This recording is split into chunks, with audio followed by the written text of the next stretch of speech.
Thousands of miles of emptiness. Nothing but blue, grey, green and white. Giant waves, shrieking gales, water so cold that it will kill you in minutes. This is what millions of people in history had to cross in order to begin new lives. Witnessing the greatest migration of peoples in history, as well as the longest and most bitterly fought of all naval battles, it connects two hitherto unknown continents. There is perhaps no stretch of water quite as forbidding, no stretch so important to human history as this one. Which is why I wanted to tell its story. A story of discovery, adventure, tragedy and triumph. This is the story of the North Atlantic.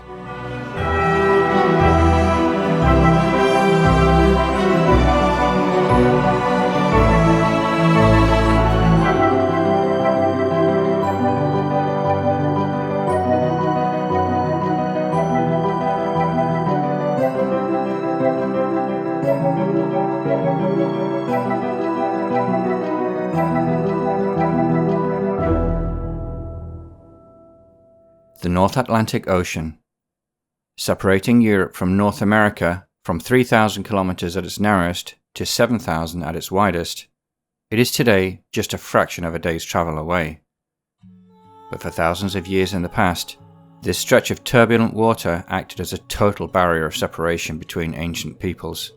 While civilizations rose and fell in Europe, the native peoples of North America continued their own journey forward, utterly oblivious of each other's developments an ocean away. To the peoples of Europe during Antiquity, the Atlantic was considered to be the end of the world, a violent ocean of storms and deep swells beyond the Pillars of Atlas that is the Gibraltar Strait that separates this ocean with the more placid Mediterranean Sea. South of these straits is the last peak of the Atlas Mountains of today's Morocco, Jebel Musa, and north is the Rock of Gibraltar. The ancient Greeks believed that these peaks were the two pillars of the Titan Atlas holding up the known world. The Greek historian Herodotus first referred to the sea beyond as the Sea of Atlas, which the Romans then adopted as Mare Atlanticum, and eventually it became known as the Atlantic Ocean. The galleys of the great civilizations of the ancient world, using a combination of sail and oars, were ill-suited to Atlantic travel due to the inability of oars to make regular contact with the water in heavy swells.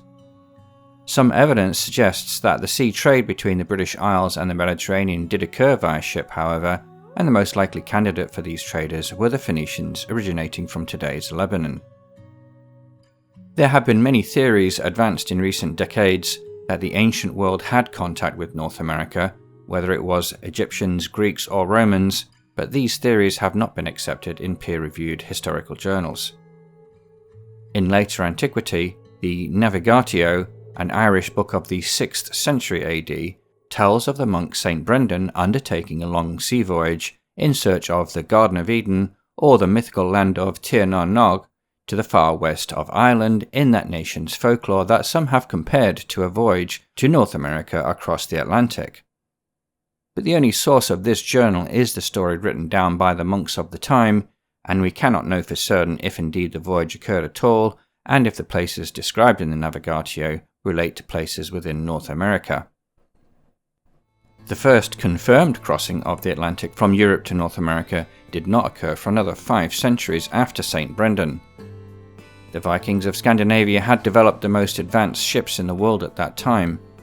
Their longships had similarities to the galleys of the ancient world in using a combination of oars and sail, but the use of overlapping planks and iron rivets resulted in a much stronger construction able to withstand rough ocean waters, as well as a high curved bow and stern, enabling the ship to cut through waves without flooding the vessel.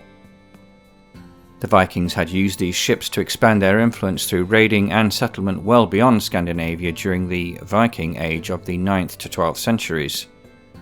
This time coincided with a regional warming around the North Atlantic, known today as the Medieval Warm Period. Their superior ship technology, in combination with remarkable courage and curiosity of far lands, and this warm period enabled the Vikings to colonize Iceland in the northern mid-Atlantic in the 9th and 10th centuries.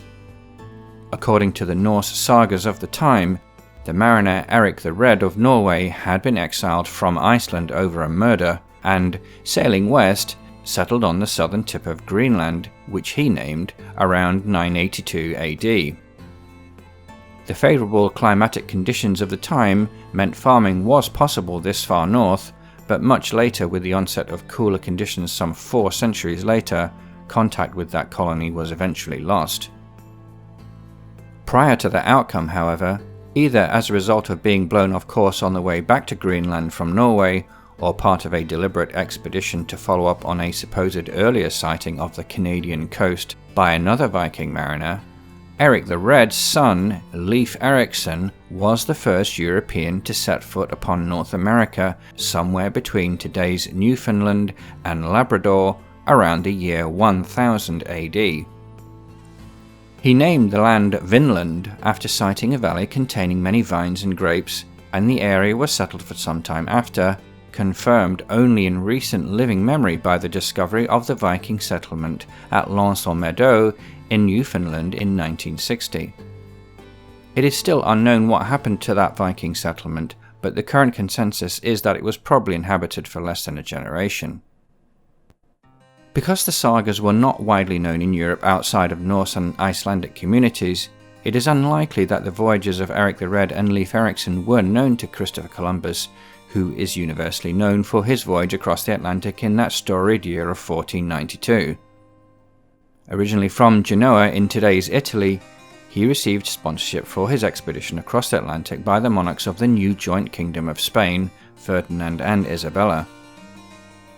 Having a misunderstanding of the size of the world, he believed that he had reached the East Indies of Asia when he set foot upon the islands of the Bahamas, Cuba and Hispaniola, and carried that conviction to his death. We have Columbus to thank for perhaps the most confusing set of terms in geographical history, with the word Indian being widely used to describe the first peoples of the Americas, when in fact their last contact with Asia, and not even India itself, would have been some 12,000 years prior, when their ancestors first crossed the Bering Straits between today's Siberia and Alaska during the last ice age. In recent years, the commonly used expression, Columbus discovered America, has been qualified extensively, not just for political correctness, but to actually assign his nonetheless bold voyage the correct place in history. The discovery of the Americas by humans was obviously made by those first peoples just mentioned, and as we have seen with Leif Erikson, Columbus wasn't even the first European to reach the Americas. But he rightfully has his place as the most significant figure in this story between two continents, because knowledge of his voyage upon his return to Spain spread like wildfire across European society and initiated a new wave of exploration westward now that he'd taken that first step into the hitherto unknown. Both continents would never be the same again as the world departed the Middle Ages and entered the early modern era. While the Venetian Jean Cabot, sailing under the sponsorship of England's Henry VII, was the first European since Leif Erikson to set foot upon North America in 1497, it was a third Italian, Amerigo de Vespucci of Florence, whose name would appear on the continents of the New World after German cartographer Martin Waldseemüller was inspired by tales of the latter's voyage enough to call these new lands after the Italian's Latinized name, America. In crossing the North Atlantic, Europeans changed a major part of the world more suddenly and more violently than at any time in recorded history. The native population of the Caribbean was virtually wiped out by European diseases that they had no resistance to. The Aztec and Inca empires of today's Mexico and Peru were toppled within a generation of Columbus, and their native populations would be reduced by half over the next century as a result of the same European diseases. In their place would come slaves from West Africa, sold by their own kin to slavers of Portugal, Spain, England and the Netherlands in exchange for manufactured goods from Europe. Their passage across the North Atlantic would be the worst of all, crammed into the lower holds of ships in chains with barely arm's length to move. They would replace most of the population of the Caribbean to work on sugar plantations that would later enrich the early British Empire in particular. Others would arrive on the shores of North America to also work plantations, but this time in cotton and tobacco, replacing the earlier British indentured servants that paid for their passage across the ocean by years of unpaid service to landowners.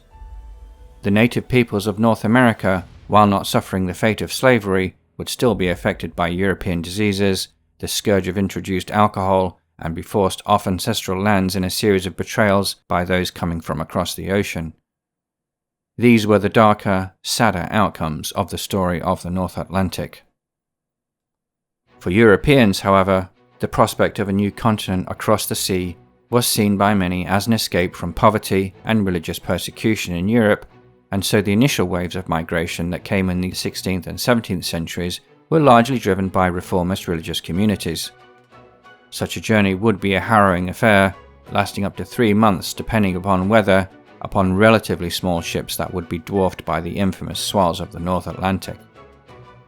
Gradually, as ships grew in size and seaworthiness, the journey would become more comfortable, so that by the end of the 18th century, the journey would be considered by a wider section of Europeans looking to escape the boundaries of class-driven societies and begin a new life in America. Up until the American Revolution around that time, the vast majority of settlers from Europe to North America were British and French, with some Dutch. These centuries were but a prelude to what would come in the 19th and early 20th centuries. The population of Europe exploded in the 1800s as a result of reform of agriculture, industrialization, and other factors. Already relatively crowded, the continent's people looked for somewhere to escape to. At this same time, the first steamships had appeared, making the crossing of the Atlantic a more predictable affair as vessels were less at the whim of changing wind and weather. The result was that as much as 50 million Europeans made the journey across the Atlantic over the next century or so to begin new lives in the United States and Canada. This time, the ethnic blend would be across all of Europe, from Ireland, Scotland and England in the west, to Scandinavia in the north, Germany, Poland and Russia in the centre and east, and Italy and Greece in the south. Practically all of you watching this video from Canada, the United States and Mexico will have had at least one ancestor who had taken that brave choice to leave their life in Europe behind, either on their own or with their family, crossing this turbulent ocean on a ship to begin a new one on a new continent. It was the greatest migration of people in history, bringing together two continents across an ocean with a common culture that today lives with us as the singular concept of the Western world. And what ships these were that evolved during this period of the passage of so many across the Atlantic. The transformation of ship size and design from 1800 to 1900 alone is one of the greatest advances in the history of technology, and one that had a marked effect on everyday people and the world as a whole. Wooden ocean-going sailing ships at the turn of the 1800s were actually regarded as the most advanced technological packages of their day, with each ship taking a year or more to build at vast expense. But this investment in capital was expected to be returned many times over as the ship took fares from passengers or profit from traded goods over the many decades it would spend in service. As the decades of the 1800s moved forward, the nature of these vessels that would transport people across the Atlantic would change. Steam power gradually replaced wind power, and iron and steel replaced wood. Steam made the crossings faster and more reliable. Iron and steel made the ships much stronger, allowing the size of the vessels to increase dramatically over the latter half of the century. A sailing ship of 1800 could make the passage in around 6 to 8 weeks. By the turn of the 20th century, the voyage could be achieved in 6 days, a 7-fold reduction in time. A fully rigged sailing ship of 1800 was at most 60 meters in length and as much as 400 gross tonnage. The giant ocean liners at the turn of the 20th century were over 260 meters in length, a 5-fold increase in size, and over 50,000 gross tonnage, a 12-fold increase in weight in just 100 years. The reason for such a dramatic increase was that a larger ship not only represented economies of scale for the shipping companies, such that they could reduce their fares and make the passage affordable to all, but also that a larger ship could handle the infamous swells and waves of the North Atlantic that much more smoothly, making the crossing safer as well as more comfortable. At the height of their glory, The most famous of all these liners began its maiden voyage from Southampton, England to New York on the 10th of April 1912. Hailed at the time as unsinkable due to its double hull, the RMS Titanic was also the pinnacle of style and luxury, an effective floating palace of exquisite interior design and comfort. As we all know, the Titanic never made it to New York, struck by that infamous hazard of the North Atlantic, an iceberg, on the night of 15th of April. Cruelly, the grazing blow of the impact subverted the unsinkable design, meaning that multiple compartments of the hull were open to the sea, flooding them and eventually causing them to overflow and fill the remaining compartments until several hours later the whole ship was lost, along with 1,500 lives. This tragic loss of life would be overshadowed in the next few decades, however, as the North Atlantic would, for the first time in its history, become the site of a monumental battle for military and strategic dominance as two world wars unfolded. In both world wars, Germany attempted to blockade her opponent Britain, dependent upon the supplies of food and fuel from abroad and assisted by munitions, materiel and fighting men from North America and its colonies. While Germany's surface fleet of battleships such as the Tirpitz and Bismarck of World War II were much vaunted, the principal weapon at Germany's disposal in both wars was its U-boat fleet of submarines. Short for Unterseeboot, meaning undersea boat, the German U-boats of World War I were the most advanced submarines of the day. Initially, the U-boats targeted the British Grand Fleet, but within a year of the opening of hostilities, Germany applied the doctrine of unrestricted submarine warfare against any vessel, military or civilian, arriving in British waters. The campaign, while not achieving its goal of starving Britain into submission, was nonetheless devastating, with half of Britain's merchant fleet sunk during the course of the war. Equally important and infamous in its day was the sinking by U-boat torpedoes of the cruise liner Lusitania, one of the largest and most luxurious cruise liners of her day, just south of Ireland on the 7th of May 1915. 1,200 lives were lost, including 128 US citizens. Outrage at the incident is cited as a key reason for the previously isolationist United States joining the Allies against Germany in early 1917. In total, throughout 4 years of war, 4,000 ships were sunk and tens of thousands of lives lost. 20 years later, in the Battle of the Atlantic in World War II began, upping the ante significantly upon the battles of the earlier war. It has been regarded as the largest, longest, and most complex naval battle in history. The strategy of both sides was more or less the same. Germany intended to starve Britain into submission, while Britain and her colonies, later joined by the United States, wished to ship men and material across the Atlantic to use the British Isles as a springboard to launch an invasion of German-occupied Europe. The highlight of this protracted battle centered around two of the war's most famous surface ships. The sinking of the pride of the British fleet, the battleship HMS Hood, on 24th of May 1941, occurred in only a few minutes, with all but 3 of its 1,400 crew lost as a single lucky shell from the equally famous German battleship Bismarck hit the Hood's magazine, causing the whole ship to explode. In response, the British launched an all-out effort to find the Bismarck. 2 days later, the Bismarck was located, and an outdated biplane launched from the British carrier Ark Royal managed a lucky hit with its sole torpedo, damaging the ship's rudder, reducing its mobility and making it vulnerable to attack. 2 British battleships subsequently engaged the Bismarck, and by the 27th of May, just 3 days after the loss of Hood, the Bismarck was sunk. Beyond such highlights, however, the true battle was under the waves. Most of the 3,500 merchant vessels sunk in the Atlantic during the war were a result of U-boat torpedoes.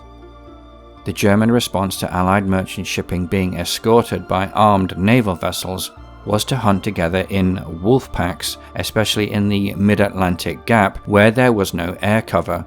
Submarines were especially vulnerable to detection and attack from aircraft, and so considerable effort went into developing aircraft with longer range and more sophisticated radar to close this gap, which it eventually was in 1943, after which U-boat losses mounted significantly.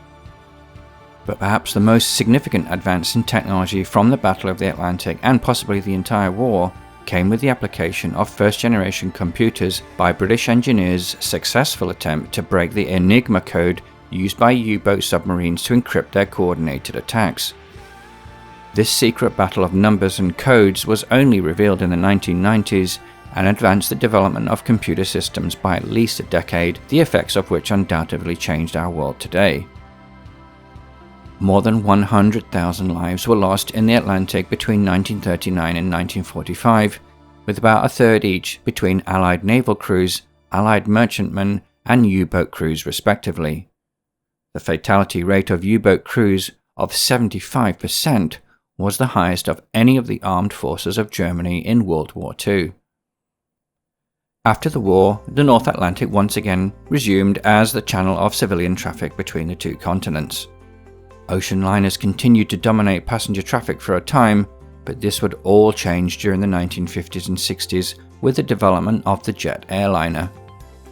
Flights across the Atlantic via way stops such as Iceland and the Azores had begun relatively early in the history of aviation.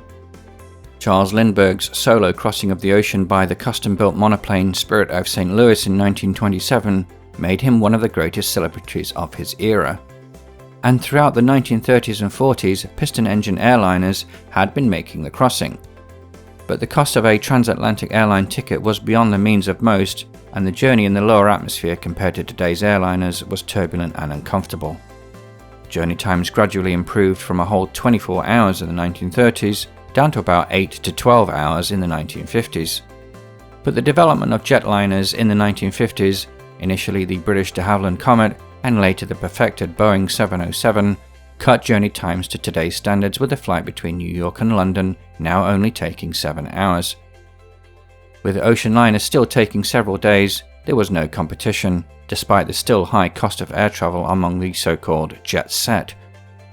By the mid-1960s, centuries of civilian sea travel across the Atlantic all but came to an end as the modern jet age began.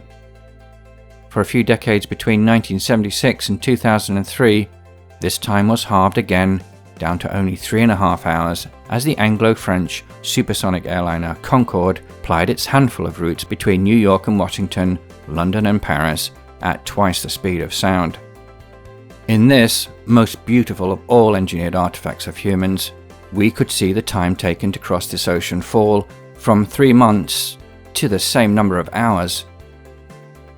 The North Atlantic today is by far the busiest intercontinental air traffic corridor in the world. The surge of traffic from west to east begins in the evening of North America, while the opposing flow surges during the day, as seen in this video from the UK National Air Traffic Service. So many aircraft cross this ocean connecting the sister continents of Europe and North America that separate tracks are needed to ensure safe and coordinated traffic. The journey of humankind's interaction with the North Atlantic then has gone from emptiness to one of perilous discovery and then mass migration across its surface, witnessing 2 terrible wars, and finally to simply watching silver streaks fly quickly and smoothly several miles above its infamous swells and white water. 2 continents hitherto unknown to each other came together, for many, yes, tragically, but for so many more, bringing a new life of freedom and prosperity. The North Atlantic became that blue, white, and grey link between a shared culture that today we simply call the West. And that's it for this video. Please like and share if you enjoyed it or found it useful, and please let me know your thoughts in the comments, especially if you have your own experience of travel across this ocean, and if I missed out anything that you feel is important. If you haven't done so already, then please click the subscribe button so you don't miss future episodes. You can also support future development of this channel by becoming a member. Just click the join button below the video. Thanks again for watching, and I'll see you in the next episode.